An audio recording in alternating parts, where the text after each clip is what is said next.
most of us who had connections to Palestine. I used to be married to a Palestinian. My children are Palestinian. Most of us were internationals who had been part of the international solidarity movement. But this is really about Palestine, and this is really about the Palestinians. We had two Palestinians on board. Howeida Araf was on the Liberty, and Mushir El Farah. Anybody know Mona El Farah? Yeah, some of you do. That's Mona's brother. Mushir, we know Mushir as well. And Mushir, yeah, and that's where I'm heading tomorrow. And they were the two Palestinians on board. Mushir was one of the most remarkable, absolutely remarkable people. So I wanted to read a couple of things because it's not about us. It's really about what the Palestinians expected. And now, 5 years later, of course it's worse. I said there was a brief shining moment. You can call it Camelot, whatever you want to call it, where the boats actually got to Gaza every month. Are you all aware we got in 5 times before we were attacked? Yeah. We got in successfully 5 times. After that first voyage, a group of Palestinian businessmen in the UK stepped up and said, "You need a proper boat." Well, that was true, because those boats were pathetic. And we're going to buy you one, and we're going to buy you a yacht. And of course, we're typical activists, and we go, "A yacht? I just don't think we should have a yacht. We're activists." We should. And Mustafa Barghouti was with us. He's in the West Bank, and he was going with us on the second trip. And he looked at me and he goes, "Since when do the Palestinians not have a right to have a yacht come and visit them?" We bought the yacht. We bought it, we called it the Dignity, but it was only that first trip. It was only this trip where it was all activists. After that, it started being members of parliament, it started being Mairead Maguire, who's a Nobel Peace Prize winner. We wanted to get as many high-profile people as we could get, because we wanted it always to stay in the news. But those of us who went on that first trip, we all came out of all of the activist group that all of you come from. We all did exactly the same thing. So I have 2 little things I want to read. One is written by Jamal Al-Attar, and he is now finishing his master's degree in Norway. As a result of our coming, he went out. He went out of Gaza. He was able to get out of Gaza because people looked the other way. I won't say you how he got out, but he got out. And he was the head of the Boy Scouts in Gaza. And they had come down to the sea every day. They had been coming down. "Oh, no, they haven't left yet. Oh, no, they haven't left yet. No, they haven't left yet." And then somebody from Cyprus called them and said, "The boats are gone."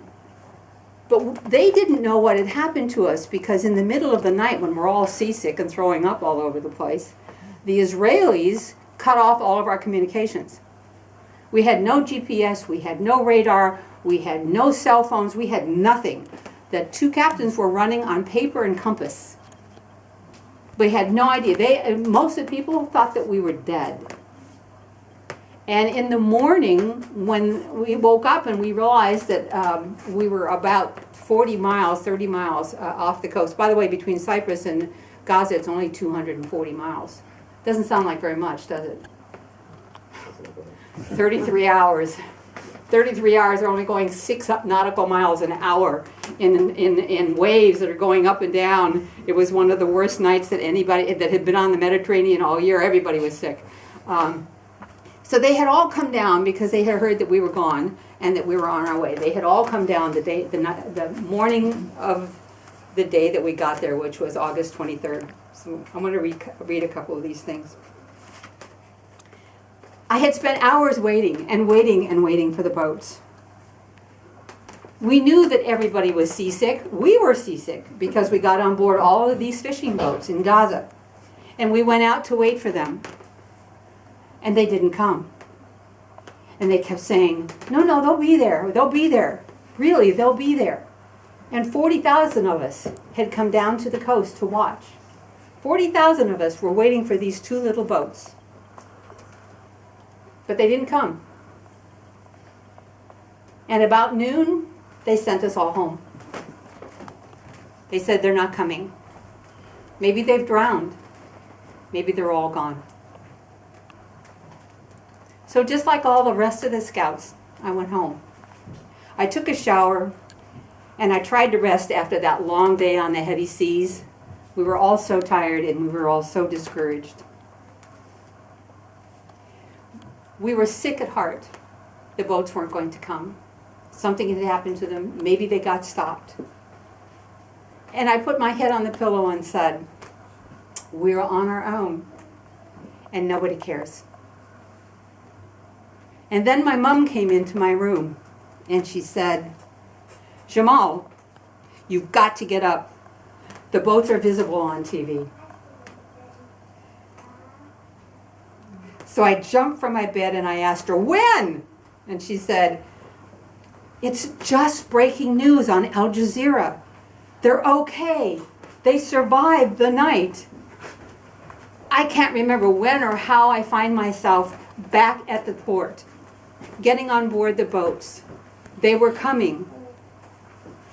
We could see the top of the mast. We could see them coming. We knew that they were coming. It was the most beautiful day of my life.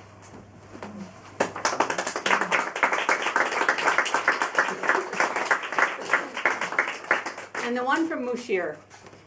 I have a hard time reading this without crying, by the way. I'll try to get through it.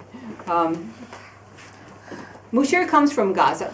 Huwaida comes from the West Bank. Actually, she comes from Israel. But Mushir comes from Gaza. And he wanted to go back, and he wanted to come with us. He's a remarkable man.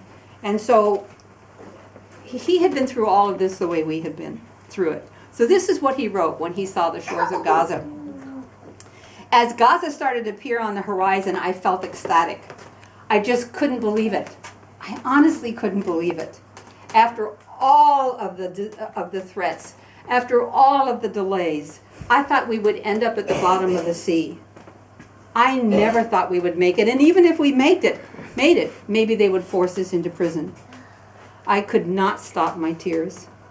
At last, I'll be able to visit my mother's grave. She had died, and I couldn't get in. I had tried. Even when she was in good health, she used to say to me, if I die, please tell Mushir that the last words on my lips were his name. Yet I couldn't be at her bedside when she died. I wasn't allowed in. They put her in her grave without me, because of the inhumane and horrid siege. My tears continued. I couldn't believe it. I said, there's my village, there's my town. As we neared the coast, I could see the refugee camps, I could see the roads. I began to realize that we weren't going to be stopped. And indeed, we were not stopped. On the morning that these breaking the siege boats left, I woke up early and I went to my mother's grave. I had visited the grave spontaneously because I didn't tell anybody, and so I just wanted to say goodbye to her before I left. Mom, I'm here, I said. I'm visiting you despite their siege. I used to joke with my mother, do not die unless I am here. She would laugh and she would say, don't worry, son. I will not if you promise to place me in the grave with your own hands, which of course I couldn't do. But it was a great feeling to go to the graveyard that day, a feeling of freedom that I had never experienced. It was the first time in my life that I had gone into Gaza without being challenged, without having my paperwork thrown on the ground, without the humiliation of being tormented by the Israelis.